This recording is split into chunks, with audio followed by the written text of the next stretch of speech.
Me ma wache na ye na twedi amponse na watwe mu nyina hyase wode ye nyina ba abewie awie ye pa ne anim so de ye beto aso seya bedwam kase bo na ebre asono adia megye so ene abena pokoa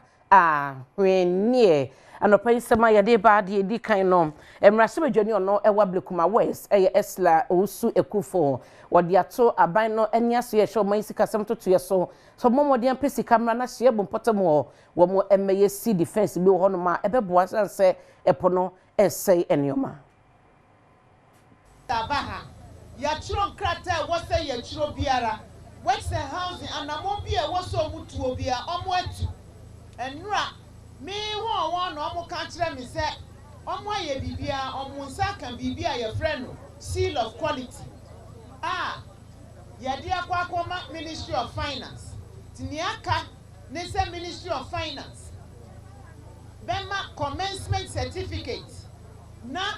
contractor no abetwa sea defense ne so free 2018 metu one namon edi hu nkomo ahon krofo etu aye de meye biara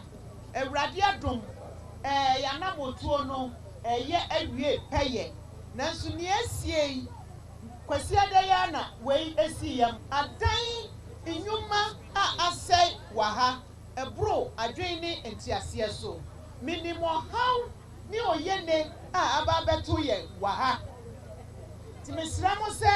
obatan me yam hihimi ema ye nyina waha ti mesra Ministry of Finance de aka biara enani okire ya krata no onfa mayen na contractor no emehye adwuma no ase sre obi a otie ya nsusu se oyene kase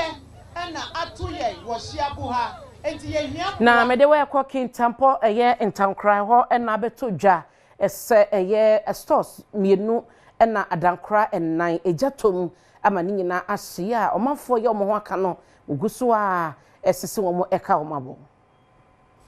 ye wo station tine yeti an se eja atofie bi mo ja tofie bi mo nti ye nyina edimirika driver so ni nyina ye bae ti ampa so ye bae na ja demu ampa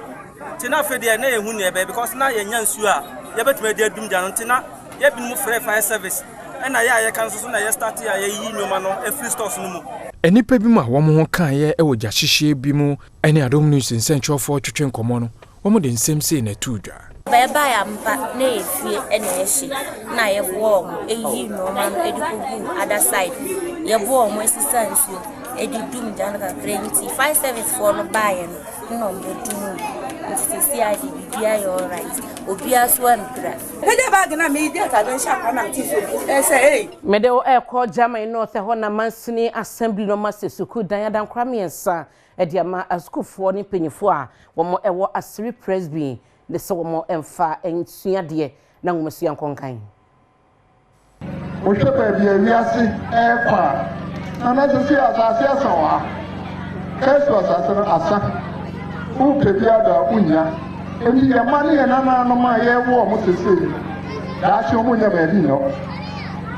na se de o se ya ni se obi ya betimi enya pan akosku asre hini nana kofitewia enso ebo aban na abaso pa oye asia population no increase pa sanya baka say increase geometric because we school for grandma omodo ema aban ba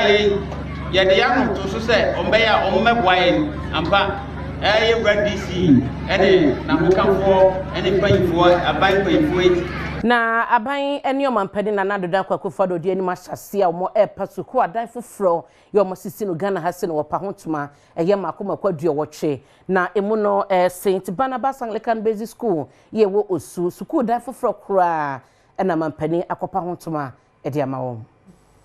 for educational transformation in Ghana. Together you have been architects of change, and I'm grateful for the opportunity to have worked with both of you. Ladies and gentlemen, to all gathered here today, let us remember that this is just the beginning. Our children deserve the best, and it is up to all of us, government, parents, teachers, and community leaders, to ensure that they have the support they need to succeed. Oswafo a ono enehwe adesua ehun nsem so Dr. Yao ose educhum enso de nsem se tud. Na mejina semi so na anopa ebedwam kase boy de ba yenyina no media si edin amegye so ene abena poku a hwenie madawase amammo ene hye na sei ampofoje eba na wabeka me ho na afie de bokrata no na poso ye de abrɛ wen ko ba bia ye ba